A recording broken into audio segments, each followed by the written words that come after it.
آقای شفیع عیار، شخصی که امروز خیلی ها سر صدا را برپا کرده و موضوعاتی که در رابطه نمیفهم که در کدام قسمت تخصص داره ایشان، ولی صحبتایشان در رابطه با قرآن هم از ترجمه میکنن و حتی یک موضوعی که در امروزا یک برنامه‌ای که بر ما روان کردن گفتن که اینا گفته که 75% در قرآن کپی شده از انجیل و تورات است.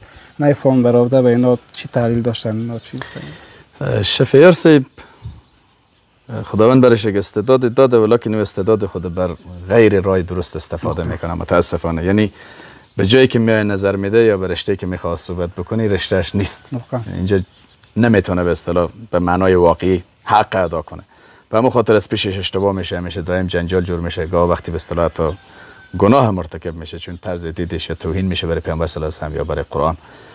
و دیدگاهی میست که خب شاید خودش احتمالاً قبول نمیکنه ایره. نباید در این عرصه نظر بده، نباید مثلا در این مثال خود رو داخل نگاه کنه، چون بحث اسلام شناسی یک بحث بسیار مهمی است. کسایی باید در ارتباط به اسلام نظر بدن یا دیدگاهی مطرح بکنن یا بیان به شکل مثلا درست قضای اسلامی رو مطرح بکنن که معلومات کافی داشته باشن. جنابشان حتی قادر به خواندن قرآن نیستن که درست قرآن رو بخوانن. واقعا برنامه‌اش ولیکن متاسفانه در بعضی از موارد میبینی که نظر میدن. نه تنها بعضی از موارد بلکه دائم فکر میکنه که به اصطلاح وجیبه و مسئولیتش است.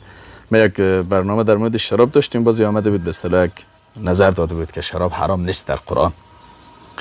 تا باز ما پاسخش دادم، اون وقتی باز گم شد دیگه، دنبال گپ نگشت دیگه. خداوند هدایتشون کنه.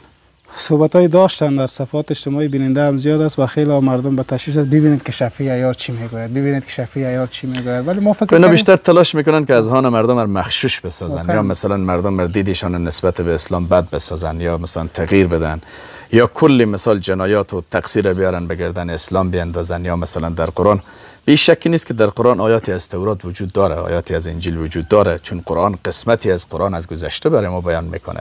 ما همیشه در صحبت‌های قرآنی گفتیم که قرآن سه تا ویژگی عمده‌اش است که یکی از گذشته بیان میکنه، یکی حال رو بیان میکنه، یکی آینده رو برای ما پیش بینی میکنه. این خودش اعجاز قرآن است.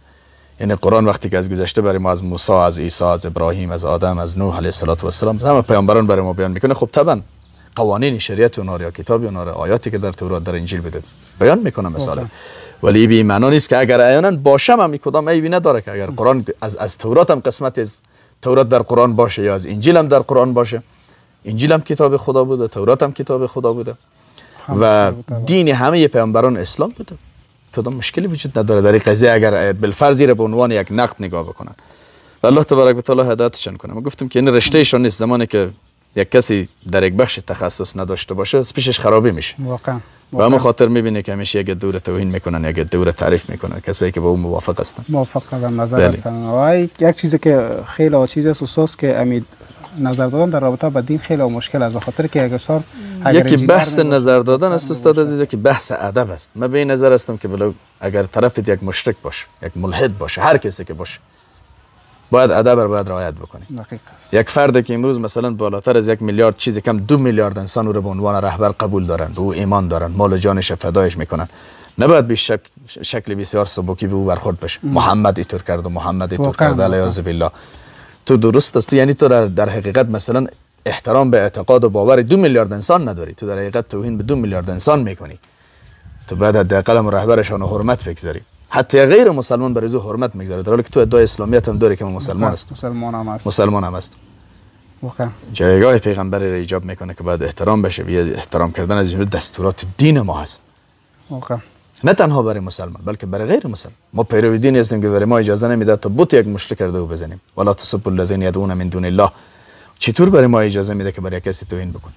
قسمی که ما اجازه نداریم برای کسی توهین بکنیم، و هم اجازه نداره بالفضل برای کسی. بازی که تو ادعای اسلام هم بکنی، بیای ادعای دعوت بکنی که من دعوت میدم و قرآن رو به اصطلاح حتی جالب‌تر از اینکه تو بیای بگی من اشتباهات قرآن رو بیان میکنم، در طول 1400 سال کسی دیگه پیدا نشد که برای قرآن اشتباه بگیره.